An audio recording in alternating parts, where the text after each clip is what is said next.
इस वीडियो में हम बायोलॉजी का चैप्टर नंबर 2 देखेंगे, पादप जगत का वर्गीकरण, क्लासिफिकेशन ऑफ प्लांट किंगडम। इससे रिलेटेड जितने क्वेश्चन बनेंगे इस वीडियो में हम उनको कवर करेंगे। लगभग इसमें हम 133 क्वेश्चन देखेंगे क्लासिफिकेशन ऑफ प्लांट किंगडम से। आइए स्टार्ट करते हैं क्वेश्चन नंबर फर्स्ट से। क्वेश्चन नंबर फर्स्ट क्या कह रहा है, निम्नलिखित में से किसे वर्गीकी का पिता कहा जाता है। तो वर्गीकी का पितामह किसे कहा जाता है, तो ऑप्शन नंबर सी हो जाएगा, लीनियस को कहा जाता है। सेकंड क्वेश्चन है, द्विनाम पद्धति के प्रतिपादक कौन है। तो द्विनाम पद्धति के प्रतिपादक कौन है, तो लीनियस हो जाएंगे, option number A. Third question है, वर्गीकरण का प्राकृतिक सिस्टम किस वनस्पति विज्ञान के प्रस्तुत किया था। बोल रहा है कि वर्गीकरण का जो प्राकृतिक सिस्टम है वो किस वनस्पति विज्ञानी ने प्रस्तुत किया था। तो कहाँ के थे, तो ये स्वीडिश के थे, ऑप्शन नंबर सी हो जाएगा, स्वीडिश। नेक्स्ट क्वेश्चन देखते हैं, पुष्पी पादपों को रखा जाता है, पुष्पी पादपों को जिसमें पुष्प खिलते हैं उनको किस में रखा जाता है, तो ऑप्शन नंबर बी हो जाएगा, फेनरोगेम्स में। और अपुष्पी पादपों को किस में रखा जाता है, तो क्रिप्टोगेम्स में अपुष्पी पादपों को रखा जाता है जिसमें फूल नहीं खिलते हैं। नेक्स्ट है, वर्गीकरण की आधारीय इकाई है। तो वर्गीकरण की आधारीय इकाई क्या है, तो हम किस में बांटते हैं, तो हम वर्गीकरण को स्पीसीज में डिवाइड करते हैं, बांटते हैं। नेक्स्ट क्वेश्चन है, हाइड्रोफाइट्स होते हैं। तो हाइड्रोफाइट्स क्या होते हैं, तो जलीय पौधे होते हैं हाइड्रोफाइट्स। नेक्स्ट है, द्विनाम पद्धति का अभिप्राय है पौधों के नामों को 2 शब्दों में लिखना। ठीक है, द्विनाम पद्धति जो होता है वो पौधों के नामों को 2 शब्दों में लिखना होता है, जो क्या बताता है हमको, तो हमको क्या बताता है, तो इसका ऑप्शन नंबर ए हो जाएगा, एक वंश बताता है और एक जाति बताता है। ठीक है, नेक्स्ट क्वेश्चन देखते हैं, जिन पौधों पर बीज बनते हैं किंतु पुष्प नहीं लगते, ऐसे पौधों को क्या कहा जाता है, तो अनावृत बीजीय कहा जाता है। ठीक है, जिनमें बीज तो बनते हैं लेकिन फूल ही नहीं खिलता उन पे, तो उनको अनावृत बीजीय बोलते हैं।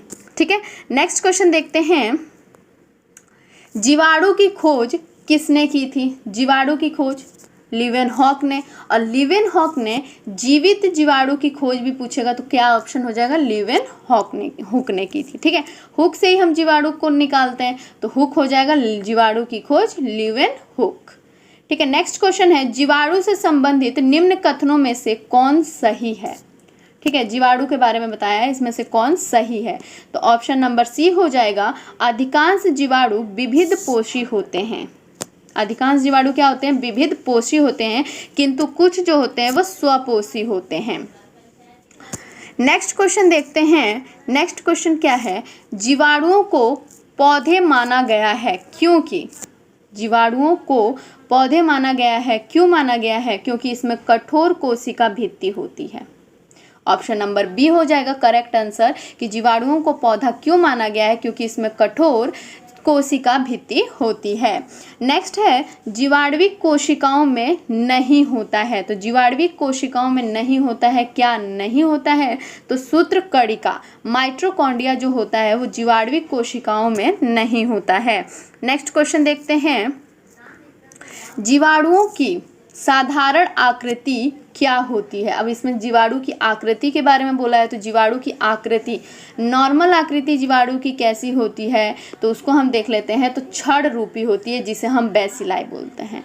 ठीक है, जो जीवाणु आकार में सबसे छोटे होते हैं, ठीक है, जो जीवाणु आकार में सबसे छोटे होते हैं उनको हम गोलाडु बोलते हैं, मतलब कोकई, जो गोल शेप में होते हैं, कोकई होते हैं, वो सबसे छोटे जीवाणु होते हैं। नेक्स्ट है, एक गोल जीवाणु कहलाता है। तो अभी ऊपर हम लोग पढ़े, कोकस कहलाता है। क्या कहलाता है, कोकस कहलाता है। नेक्स्ट देखते हैं, एक सर्पिल जीवाणु को कहते हैं, सर्पिल जीवाणु क्या कहलाएगा, तो सर्पिल जीवाणु, तो ऑप्शन नंबर डी हो जाएगा, स्पाइरिलम। स्पाइरिलम जो होता है वो सर्पिल जीवाणु होता है, ऐसे ऐसे होता है जीवाणु। ठीक, नेक्स्ट क्वेश्चन देखते हैं, वास्तविक केंद्रक किसमें अनुपस्थित होता है? तो वास्तविक केंद्रक बोल रहा है वो किसमें अनुपस्थित होता है? तो ऑप्शन नंबर सी हो जाएगा करेक्ट आंसर। जीवाणु में वास्तविक केंद्रक अनुपस्थित होता है, एब्सेंट होता है। नेक्स्ट है, निम्नलिखित में से कौन सर्वाधिक संख्या में पाए जाते हैं? तो सर्वाधिक संख्या में कौन पाए जाते हैं? तो जीवाणु जो है सर्वाधिक संख्या में पाए जाते हैं। नेक्स्ट है, बैक्टीरिया में मतलब जीवाणुओं में पाया जाने वाला प्रकाश संश्लेषी आशय क्या कहलाता है? तो बैक्टीरिया में पाया जाने वाला प्रकाश संश्लेषी वर्णकी लवक क्या कहलाया जाता है? ऑप्शन नंबर सी हो जाएगा, वर्णकी लवक कहलाता है। नेक्स्ट देखते हैं, पाश्चर प्रसिद्ध है। पाश्चर किस लिए प्रसिद्ध है? तो रोगों की जन्म थ्योरी के लिए। ठीक है, पाश्चर रोगों की जन्म थ्योरी के लिए प्रसिद्ध है। नेक्स्ट क्वेश्चन देखते हैं, निम्न में से सबसे छोटा जीव है। तो निम्न में से सबसे छोटा जीव कौन सा है? तो माइकोप्लाज्मा। माइक्रोप्लाज्मा जो है वो सबसे छोटा जीव है।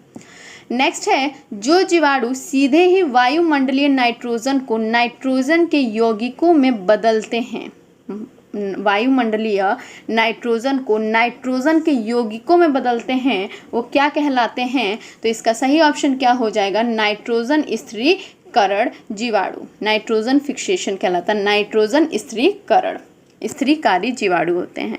नेक्स्ट देखते हैं, मूल ग्रंथिकाओं मतलब रूट नोड्यूल्स।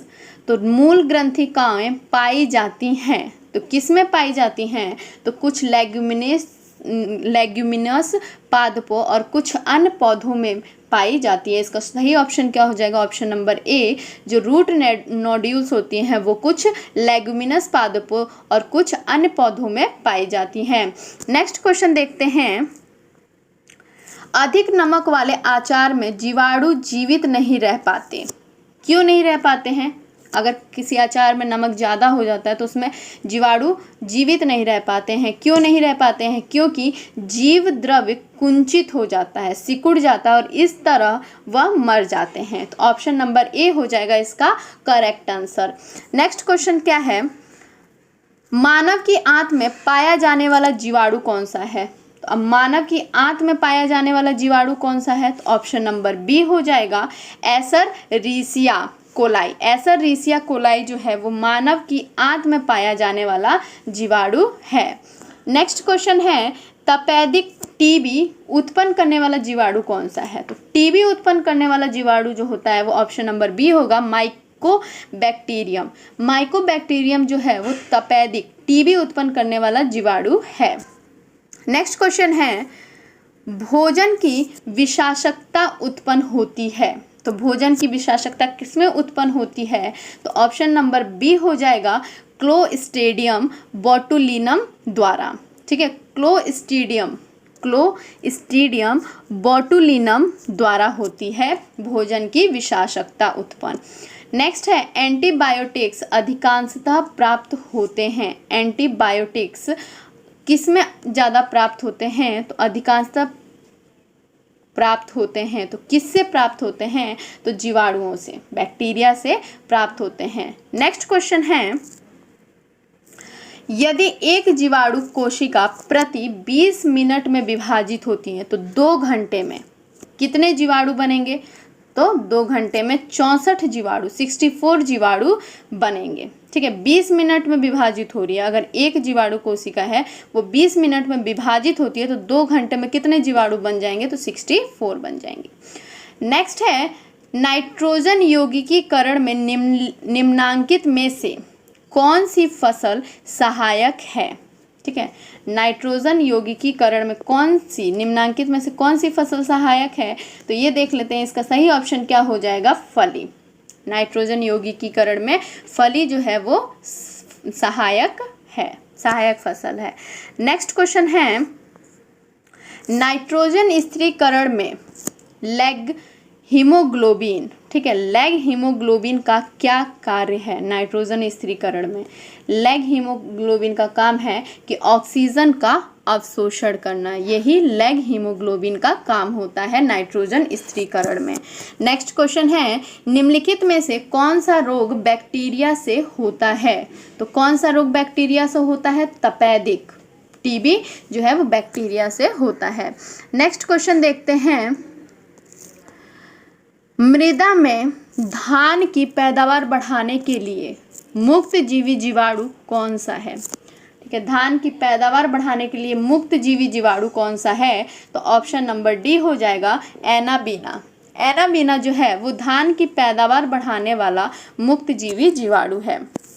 नेक्स्ट क्वेश्चन है, प्रशीतन खाद परिरक्षण में मदद करता है। प्रशीतन खाद परीक्षण में मदद करता है तो कौन मदद करता है? ऑप्शन नंबर बी हो जाएगा जैव रासायनिक अभिक्रिया की दर को कम कर के। ठीक है, जैव रासायनिक अभिक्रिया की दर को कम करके प्रशीतन खाद परिरक्षण में मदद करता है। नेक्स्ट क्वेश्चन देखते हैं, दही जमाने में निम्नलिखित में से किस सूक्ष्म जीव का प्रयोग किया जाता है? तो दही जमाने में किसका? तो लैक्टोबैसिलस का प्रयोग हम दही जमाने में करते हैं। नेक्स्ट है, निम्नलिखित में से किसके द्वारा दूध खट्टा होता है? तो किसके द्वारा दूध खट्टा होता है? तो बैक्टीरिया के द्वारा दूध जो है हमारा खट्टा हो जाता है। नेक्स्ट क्वेश्चन है, दूध के दही के रूप में जमने का कारण क्या है? तो दूध से दही बन जाता है किसके कारण? लैक्टोबैसिलस के कारण। नेक्स्ट है, निम्नलिखित में से कौन सा सहजीवी नाइट्रोजन यौगिकीकरण जीवाणु है? तो कौन सा सहजीवी नाइट्रोजनीकरण जीवाणु है? तो राइजोबियम। राइजोबियम जो है वो सहजीवी नाइट्रोजन यौगिकीकरण जीवाणु है। नेक्स्ट देखते हैं, सर्वप्रथम विषाणु की खोज किसने की है? ठीक है, सर्वप्रथम विषाणु की खोज, तो विषाणु की खोज किसने की थी? इवान वस्की ने, इवान विस्की ने की थी। ठीक है, विषाणु की खोज। विषाणु माने जाते हैं सजीव और निर्जीव के बीच एक ट्रांजिशनल ग्रुप। सजीव और निर्जीव के बीच क्या होते हैं? एक ट्रांजिशनल ग्रुप होते हैं, वही विषाणु माने जाते हैं। नेक्स्ट देखते हैं, किसमें से निम्नलिखित में से किस में एंजाइम नहीं होते हैं? तो एंजाइम किस में नहीं होते हैं? तो ऑप्शन नंबर बी हो जाएगा विषाणु में एंजाइम्स नहीं होते हैं। नेक्स्ट देखते हैं, टीएमबी, टीएमबी शब्द संबंधित है, तो टीएमबी किससे संबंधित है? तो विषाणुओं से संबंधित है। नेक्स्ट है, हाइड्रोफोबिया रोग उत्पन्न होता है, तो हाइड्रोफोबिया रोग जो है वो विषाणु से उत्पन्न होता है। हाइड्रोफोबिया रोग किससे? विषाणु से।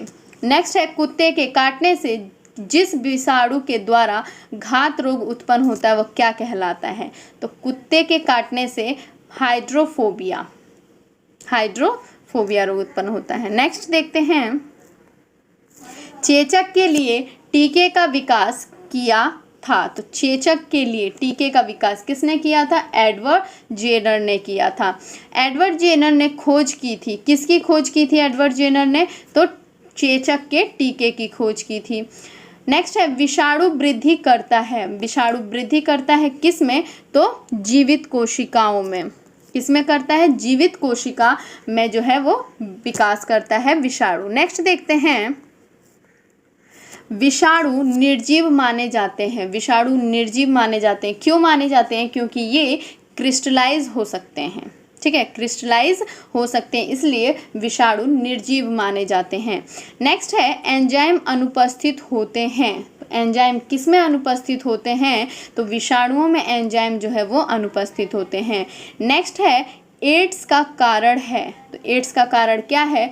T4 लिम्फोसाइट्स की कमी। जब हमारे शरीर में T4 लिम्फोसाइट्स की कमी हो जाती है तो एड्स का कारण होता है। नेक्स्ट देखते हैं, HIV द्वारा होने वाला रोग कौन सा है? तो HIV द्वारा होने वाला रोग जो है वो एड्स होता है। नेक्स्ट है, एड्स जिस वायरस के कारण होता है उसका आनुवांशिक पदार्थ क्या होता है? तो एड्स किस वायरस के कारण होता है? तो एक स्टैंडर्ड RNA के कारण होता है। सिंगल स्टैंडर्ड RNA के द्वारा एड्स जो होता है वो आनुवांशिक पदार्थ है। ठीक है, एड्स का कारण है, तो एड्स का कारण क्या है? वायरस। ठीक है, HIV वायरस बोलते हैं। तो एड्स का कारण क्या है? वायरस। नेक्स्ट है इबोला क्या है? क्या इबोला पूछा है, तो इबोला क्या है? तो इबोला एक वायरस है। नेक्स्ट है एड्स फैलता है। एड्स कैसे फैलता है? तो शारीरिक संपर्क से आने से एड्स फैलता है। नेक्स्ट है विषाणु में क्या होता है? विषाणु में क्या होता है? तो न्यूक्लिक एसिड और प्रोटीन। न्यूक्लिक एसिड और प्रोटीन जो होता है वो विषाणु में होता है। नेक्स्ट देखते हैं सार्स क्या है? सार्स SARS, सार्स क्या है? तो सार्स क्या है? विषाणु जनित रोग जो है वो सार्स है। ठीक है। नेक्स्ट है खसरा निम्नलिखित संक्रमण के कारण होता है। अब खसरा किससे होता है? तो खसरा विषाणु से होता है। नेक्स्ट है निम्नलिखित में से कौन सा रोग विषाणु के कारण होता है? तो कौन सा रोग विषाणु के कारण होता है? तो ऑप्शन नंबर ए हो जाएगा, चेचक जो है वो विषाणु के कारण होता है। नेक्स्ट देखते हैं जंतु में होने वाली फूट एंड माउथ रोग किसके कारण उत्पन्न होती है? तो फूट एंड माउथ रोग जो है वो विषाणु के कारण उत्पन्न होती है। ऑप्शन नंबर डी सही ऑप्शन हो जाएगा। नेक्स्ट है आलू में मोजेक रोग जो होता है, आलू के अंदर जो मोजेक रोग होता है वो किसके कारण होता है? तो आलू के अंदर मोजेक रोग विषाणु के कारण होता है। नेक्स्ट देखते हैं शैवाल विज्ञान किसका अध्ययन है? तो शैवाल विज्ञान शैवाल का अध्ययन किया जाता है। नेक्स्ट है शैवालों की कोशिका भित्ति किसकी बनी होती है? तो शैवालों की कोशिका भित्ति जो है वो सेलुलोज की बनी होती है। और शैवालों की कोशिका भित्ति किसकी बनी होती है? शैवालों की कोशिका भित्ति सेलुलोज की बनी होती है। नेक्स्ट है हाइड्रा की स्रावी कोशिकाओं में कौन सा सहजीवी शैवाल मिलता है? हाइड्रा की स्रावी कोशिकाओं में कौन सा सहजीवी शैवाल मिलता है? तो कौन सा सहजीवी शैवाल मिलता है? तो ऑप्शन नंबर ए हो जाएगा, यूक्लोरेला। यूक्लोरेला जो है वो मिलता है हाइड्रा की स्रावी कोशिकाओं में। सारगेसो समुद्र का नाम पड़ा, किसके नाम से पड़ा सारगेसो? तो शैवालों के कारण सारगेसो नाम पड़ा था। सारगेसो शैवाल का नाम शैवाल के कारण ही पड़ा। नेक्स्ट है गलगंड रोग से बचा जा सकता है और कुछ समुद्री खरपतवार खाने से इसका इलाज होता है, क्योंकि इसमें प्रचुर मात्रा में होता है। तो इसमें प्रचुर मात्रा में क्या होता है? आयोडीन होता है। Option number B. Next question है किस शैवाल से आयोडीन प्राप्त होती है? तो किस शैवाल से आयोडीन प्राप्त होती है? तो लेमिनेरिया। ऑप्शन नंबर बी हो जाएगा, लेमिनेरिया। इसका सही ऑप्शन क्या हो जाएगा? Option number B. लेमिनेरिया से क्या होता है? शैवाल से आयोडीन प्राप्त होती है। लेमिनेरिया शैवाल से प्राप्त होती है। नेक्स्ट है कैल्प प्राप्त होते हैं। कैल्प किससे प्राप्त होते हैं? देख लेते हैं कैल्प किससे प्राप्त होते हैं। तो समुद्री शैवाल से कैल्प प्राप्त होते हैं। नेक्स्ट है निम्नलिखित में से कौन सा स्वपोषित है? तो कौन सा स्वपोषित है? तो शैवाल जो है वह स्वपोषित है। नेक्स्ट क्वेश्चन देखते हैं निम्नलिखित में से कौन सा एक जीव चावल की फसल के लिए जैव उर्वरक का कार्य करता है? तो चावल की फसल के लिए जैव उर्वरक का कार्य नीलहरित शैवाल करता है। नेक्स्ट है अंतरिक्ष कार्यक्रमों में ऑक्सीजन की आपूर्ति को नियंत्रित करने के लिए प्रयुक्त किए जाने वाले एक कोशिकीय शैवाल का नाम क्या है? ऑक्सीजन की आपूर्ति को नियंत्रित करने के लिए प्रयुक्त किए जाने वाले एक कोशिकीय शैवाल का नाम क्या है? तो ऑप्शन नंबर सी हो जाएगा, क्लोरेला। क्लोरेला शैवाल है। ठीक है। नेक्स्ट है लाल सागर का लाल रंग किसकी उपस्थिति के कारण होता है? लाल सागर का लाल रंग जो है वो किसकी उपस्थिति के कारण? तो शैवाल की उपस्थिति के कारण लाल सागर का लाल रंग होता है। नेक्स्ट है एगार एगार किससे तैयार होता है? जो एगार एगार है वो किससे तैयार होता है? तो एगार एगार शैवाल से तैयार होता है। नेक्स्ट क्वेश्चन है वनस्पति जगत के गैर हरित विषम पोषित पौधे कौन से होते हैं? वनस्पति जगत के गैर हरित विषम पोषित पौधे कौन से होते हैं? तो ऑप्शन नंबर बी हो जाएगा, फंजाई होता है। ठीक है, नेक्स्ट देखते हैं, कवकों की कोशिका भित्ति किसकी बनी होती है? तो कवकों की कोशिका भित्ति देखेंगे तो किसकी बनी होती है? तो काइटिन और हेमीसेल्यूलोज की बनी होती है। शैवाल की कोशिका भित्ति देखें तो सेलुलोज की बनी होती है। कवक की कोशिका भित्ति तो काइटिन और हेमीसेल्यूलोज की बनी होती है, हेमीसेल्यूलोज की बनी होती है। नेक्स्ट है, कवकों द्वारा रिसर्च भोज्य पदार्थ किस रूप में संचित होते हैं? तो रिसर्च भोज्य पदार्थ जो है वो ग्लाइकोजन के रूप में संचित होते हैं। ठीक है, जो भोज्य पदार्थ है किस रूप में संचित किए जाते हैं? तो ग्लाइकोजन के रूप में। नेक्स्ट है, सभी कवक सदैव होते हैं। तो सदैव क्या होते हैं? विविध पोषी होते हैं। विविध पोषी में दूसरों पर निर्भर रहते हैं। नेक्स्ट देखते हैं, माइकोराइजा सहजीवी संबंध होता है। माइकोराइजा सहजीवी संबंध होता है। तो माइकोराइजा किससे संबंध होता है? तो कवक एवं उच्च पौधों की जड़ों के बीच। ऑप्शन नंबर बी हो जाएगा, कवकों एवं उच्च पौधों की जड़ों के बीच में माइकोराइजा सहजीवी संबंध होता है। नेक्स्ट है, वृक्षों की छाल बॉक्स पर उगने वाले कवक क्या कहलाते हैं? तो वृक्षों की छाल पर उगने वाले कवक को कॉर्टिकोलस कहते हैं। नेक्स्ट है, गोबर पर उगने वाले कवक क्या कहलाते हैं? तो गोबर पर उगने वाले जो कवक होते हैं वो क्या कहलाते हैं? क्रोपोफिलस कहलाते हैं। ठीक है, क्या कहलाते हैं? कोप्रोफिलस। गोबर पर उगने वाले कवक को क्रोपोफिलस कहते हैं। निम्न में से किसमें क्लोरोफिल नहीं होता है? तो किसमें क्लोरोफिल नहीं होता है? तो कवक में जो होता है वो क्लोरोफिल नहीं होता। और किसमें क्लोरोफिल होता है? तो शैवाल में होता है, ब्रायोफाइट्स में भी होता है और टेरिडोफाइट्स में भी क्लोरोफिल होता है। नेक्स्ट देखते हैं, आलू का लेट वाइट उत्पन्न होता है आलू का, किसके कारण उत्पन्न होता है? तो फाइटोथोरा इन्फेस्टेट्स द्वारा कवक का लेट वाइट उत्पन्न होता है। किसके द्वारा?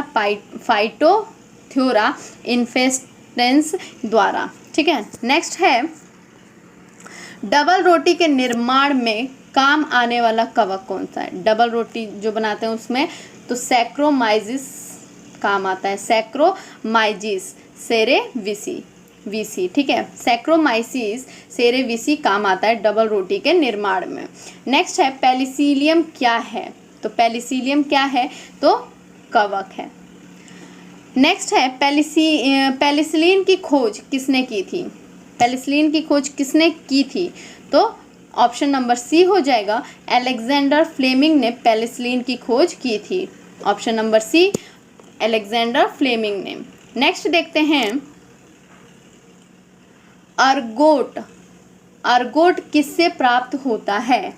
तो अर्गोट किससे प्राप्त होता है? तो ऑप्शन नंबर बी हो जाएगा, क्लेवी सेल्फ से प्राप्त होता है। जो अर्गोट होता है वो क्लेवी सेल्फ से प्राप्त होता है। नेक्स्ट है, औद्योगिक स्तर पर पेनिसिलिन प्राप्त किससे किया जाता है? तो औद्योगिक स्तर पर पेनिसिलिन जो है वो क्राइसोजेनिम से प्राप्त किया जाता है। पेनिसिलियम क्राइसोजेनिम से प्राप्त किया जाता है। पेनिसिलियम क्राइसोजेनिम से प्राप्त किया जाता है। नेक्स्ट देखते हैं, जब गेहूं के गूथे हुए आटे में ईस्ट कोशिका मिलाई जाती है तो डबल रोटी कोमल और छिद्र युक्त हो जाती है। क्यों हो जाती है? क्योंकि इसमें कार्बन डाइऑक्साइड का उत्पादन कर रोटी को स्पंजी बना दिया जाता है। ठीक है, नेक्स्ट क्वेश्चन देखते हैं, ईस्ट में कायिक जनक होता है। ईस्ट में कायिक जनन होता है तो किसके कारण होता है? तो मुकुलन द्वारा होता है। ईस्ट में कायिक जनन मुकुलन द्वारा होता है। नेक्स्ट देखते हैं, निम्नलिखित में से कौन खाने योग्य कवक है? तो कौन सा खाने योग्य कवक होता है? तो एगेरिकस। एग्रीकस जो होता है वो खाने योग्य कवक होता है, एगेरिकस। नेक्स्ट है एलएसडी किससे प्राप्त होता है? तो एलएसडी किससे प्राप्त होता है? कवक से एलएसडी प्राप्त होता है। नेक्स्ट देखते हैं, विस्तृत स्पेक्ट्रम प्रतिजैविकी किससे उत्पन्न होती है? तो विस्तृत स्पेक्ट्रम प्रतिजैविक जो है, विस्तृत स्पेक्ट्रम प्रतिजैविकी किससे उत्पन्न होती है? तो स्पेक्ट्रोमाइसिस, स्पेक्ट्रोमाइसिस से प्राप्त होती है। स्पेक्ट्रोमाइसिस से क्या प्राप्त होती है? तो विस्तृत स्पेक्ट्रम प्रतिजैविकी प्राप्त होती है। नेक्स्ट है स्पेक्ट्रोमाइसिन को किसने पृथक किया था? किसने अलग किया था स्पेक्ट्रोमाइसिन को? स्पेक्ट्रोमाइसिन को किसने अलग किया था? तो वाक्समैन ने अलग किया था। ऑप्शन नंबर डी हो जाएगा, वाक्समैन। नेक्स्ट है टिक्का रोग किस में होता है? जो टिक्का रोग होता है वो किस में होता है? तो ऑप्शन नंबर डी हो जाएगा, मूंगफली में टिक्का रोग होता है। नेक्स्ट देखते हैं, गन्ने में लाल सड़न रोग जो होता है, रेड रॉट डिजीज किसके द्वारा उत्पन्न होता है? तो गन्ने में रेड रॉट डिजीज जो होता है वो कवक के द्वारा उत्पन्न होता है। नेक्स्ट है सामान्य खाद्य छत्रक क्या होता है? मशरूम। खाद्य छत्रक क्या होता है? तो इसका सही ऑप्शन क्या हो जाएगा? ऑप्शन नंबर सी, कस कर या ठसाठस भरे कवक जाल। इसको हम क्या बोलते हैं? मशरूम बोलते हैं। नेक्स्ट देखते हैं, मशरूम क्या है? तो मशरूम क्या है? एक कवक है। नेक्स्ट है प्रथम वियुक्त प्रतिजैविकी कौन सा था? तो प्रथम वियुक्त प्रतिजैविकी कौन सा था? तो ऑप्शन नंबर सी हो जाएगा, पेनिसिलिन। और पेनिसिलिन की खोज किसने की थी? अलेक्जेंडर फ्लेमिंग ने की थी। नेक्स्ट देखते हैं, एथलीट फूड नामक बीमारी किससे उत्पन्न होती है? तो एथलीट फूड जो है वो कवक से उत्पन्न होती है। नेक्स्ट है निम्नलिखित में से कौन सा एक कवक एवं उच्च पादप की जड़ों के बीच में उपयोगी कार्यात्मक संबंध को दर्शाता है? कौन सा एक कवक एवं उच्च पादप की जड़ों के बीच में उपयोगी कार्यात्मक संबंध को दर्शाता है? तो कौन दर्शाता है? तो ऑप्शन नंबर डी हो जाएगा, माइकोराइजा दर्शाता है। नेक्स्ट देख लेते हैं, अल्फा विष किससे बनते हैं? अल्फा विष किससे बनते हैं? तो ऑप्शन नंबर ए हो जाएगा, कवक से बनते हैं अल्फा विष। नेक्स्ट है डबल रोटी के निर्माण में किस कवक का प्रयोग किया जाता है? तो डबल रोटी के निर्माण में किस कवक का प्रयोग किया जाता है? सैक्रोमाइसिस का प्रयोग किया जाता है। सैक्रोमाइसिस का प्रयोग डबल रोटी के निर्माण में किया जाता है। नेक्स्ट है लाइकेन जो एक नग्न चट्टान पर भी पारिस्थितिकी अनुक्रम को प्रारंभ करने में सक्षम है, वास्तव में किसके सहजीवी साहचर्य है? लाइकेन जो है वो नग्न चट्टान पर भी पारिस्थितिकी अनुक्रम को प्रारंभ करने में सक्षम है, तो किसका सहजीवी साहचर्य है? तो इसका सही ऑप्शन क्या हो जाएगा? ऑप्शन नंबर बी हो जाएगा, शैवाल और कवक का। लाइकेन किससे मिलकर बना है? शैवाल और कवक से। नेक्स्ट है निम्नलिखित में से क्या SO2 प्रदूषण का सर्वोच्चतम सूचक है? सल्फर डाइऑक्साइड प्रदूषण का सर्वोच्चतम सूचक है, तो क्या है? तो ऑप्शन नंबर बी हो जाएगा, लाइकेन। नेक्स्ट देखते हैं, लिटमस किस में से निकाला जाता है? लिटमस किससे निकाला जाता है? तो लिटमस जो है वो लाइकेन से निकाला जाता है। ऑप्शन नंबर सी। लाइकेन में कवक और शैवाल के मध्य सहजीवी संबंध कहलाता है। तो लाइकेन में कवक और शैवाल के मध्य में सहजीवी संबंध क्या कहलाता है? हेलोटिज्म कहलाता है। क्या कहलाता है? हेलोटिज्म। नेक्स्ट देखते हैं, पेड़ों की छालों पर उगने वाले लाइकेन को क्या कहा जाता है? तो जो पेड़ों की छालों पर उगने वाले लाइकेन को क्या कहा जाता है? तो कार्टिकोल्स कहा जाता है। ऑप्शन नंबर ए हो जाएगा, कार्टिकोल्स। नेक्स्ट है चट्टानी स्तरों पर लाइकेन विकास को क्या कहते हैं? जो चट्टानी स्तरों पर उग जाते हैं लाइकेन उसको क्या कहते हैं? तो सेक्सिकोल्स कहते हैं। जो पेड़ों की छालों पर लाइकेन उग जाते हैं उसको हम कार्टिकोल्स कहते हैं, और जो चट्टानों स्तरों पर उग जाते हैं लाइकेन उसको हम सेक्सिकोल्स कहते हैं।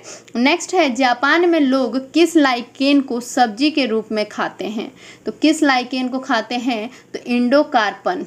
इंडोकार्पन को जापान में सब्जी के रूप में खाते हैं, इंडोकार्पन को। नेक्स्ट देखते हैं, मिर्गी, ठीक है, मिर्गी एपिलेप्सी की औषधि किस लाइकेन से प्राप्त होती है? तो मिर्गी की दवा बनाने में परमेलिया किसका उपयोग होता है? परमेलिया लाइकेन का उपयोग किया जाता है। नेक्स्ट है, वनस्पति जगत में निम्नलिखित में से किसको जल स्थल चल उभयचर कहते हैं? वनस्पति जगत में किसको उभयचर कहते हैं? तो इसका सही ऑप्शन क्या हो जाएगा? ऑप्शन नंबर सी, ब्रायोफाइटा को कहते हैं। किसको कहते हैं? ब्रायोफाइटा को। नेक्स्ट देखते हैं, जड़ के स्थान पर मूलाभास जिरोइड्स पाया जाता है।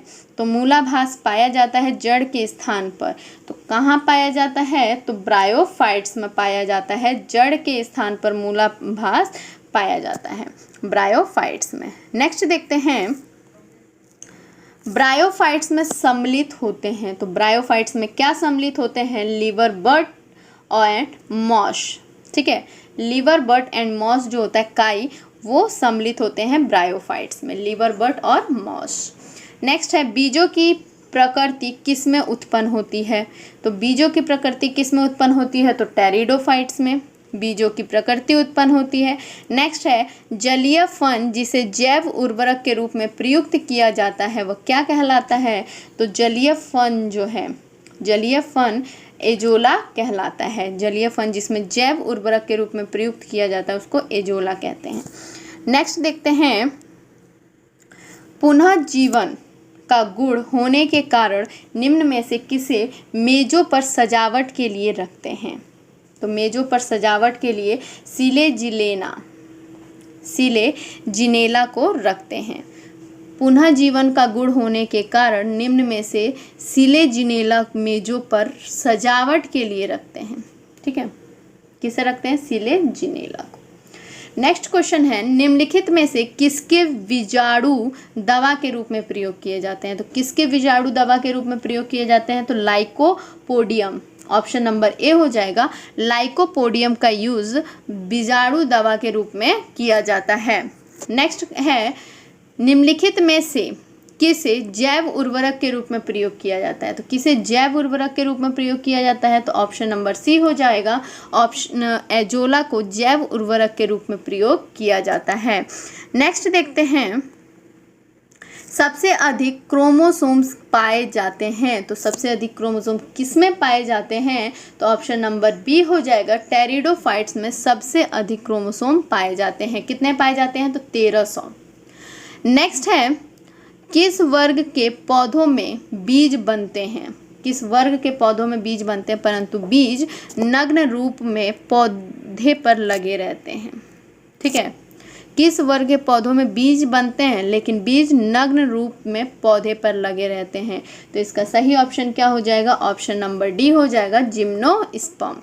जिम्नोस्पर्म में क्या होता है? बीज तो बनते हैं लेकिन बीज नग्न रूप से, जिम में जाएंगे तो नग्न, नंगे होके जाएंगे तो वही होगा। तो जिम्नोस्पर्म नग्न बीजीय, एंजियोस्पर्म आवर्त बीजीय, ठीक है। नेक्स्ट देखते हैं, संसार के सबसे लंबे पौधे संबंधित हैं। तो संसार के सबसे लंबे पौधे संबंधित है, किससे संबंधित है? तो जिम्नोस्पर्म से संबंधित है। नेक्स्ट है, जिम्नोस्पर्म का मेवा किसे कहा जाता है? तो जिम्नोस्पर्म का मेवा चिलगोजा को जिम्नोस्पर्म का मेवा कहा जाता है। नेक्स्ट देखते हैं, कोलेराइड जड़ें पाई जाती हैं। कोलेराइड जड़ें किस में पाई जाती हैं? तो साइकस में कोलेराइड जड़ें पाई जाती हैं। नेक्स्ट देखते हैं, नेक्स्ट क्या है, सबसे बड़ा बीजांड किस में होता है? तो सबसे बड़ा बीजांड पूछा है, तो सबसे बड़ा बीजांड किस में होता है? साइकस में सबसे बड़ा बीजांड होता है। चिलगोजा किससे प्राप्त होता है? तो चिलगोजा किससे प्राप्त होता है? पाइनस से चिलगोजा प्राप्त होता है। नेक्स्ट है साबूनदाना किससे बनाया जाता है? तो साबूनदाना देखेंगे किससे बनाया जाता है, तो ऑप्शन नंबर ए हो जाएगा, साइकस से साबूनदाना बनाया जाता है। नेक्स्ट है दमा एवं खांसी के रोगों में काम आने वाली औषधि इफेड्रिन किससे प्राप्त की जाती है? तो इफेड्रिन किससे प्राप्त की जाती है? इफेड्रा से इफेड्रिन प्राप्त की जाती है, जो दमा और खांसी के रोगों में काम आती है। नेक्स्ट क्वेश्चन है, कौन एक जीवित जीवाश्म कहलाता है? तो जीवित जीवाश्म क्या कहलाता है? जिनकोगो। ठीक है, जिनकोगो जो है वो जीवित जीवाश्म लिविंग फॉसिल्स कहलाता है, जिनकोगो। नेक्स्ट है विषाणु वायरस जो है वो क्या है? विषाणु क्या है? तो एक अकोशिकीय है विषाणु। नेक्स्ट है तेल प्रदूषण के नियंत्रण में प्रयुक्त होने वाला सुपर बग, ये वर्ड याद रखेंगे, सुपर बग क्या है? तो सुपर बग जीवाणु विकृति है। सुपर बग क्या है? जीवाणु विकृति। नेक्स्ट क्वेश्चन देखते हैं, निम्नलिखित में से कौन प्रदूषण संकेतक पौधा है? तो प्रदूषण संकेतक पौधा कौन सा हो जाएगा? लाइकेन हो जाएगा। नेक्स्ट है निम्नलिखित में से किसे जैविक खाद के रूप में प्रयुक्त किया जाता है? तो जैविक खाद के रूप में एंजोला को प्रयुक्त किया जाता है।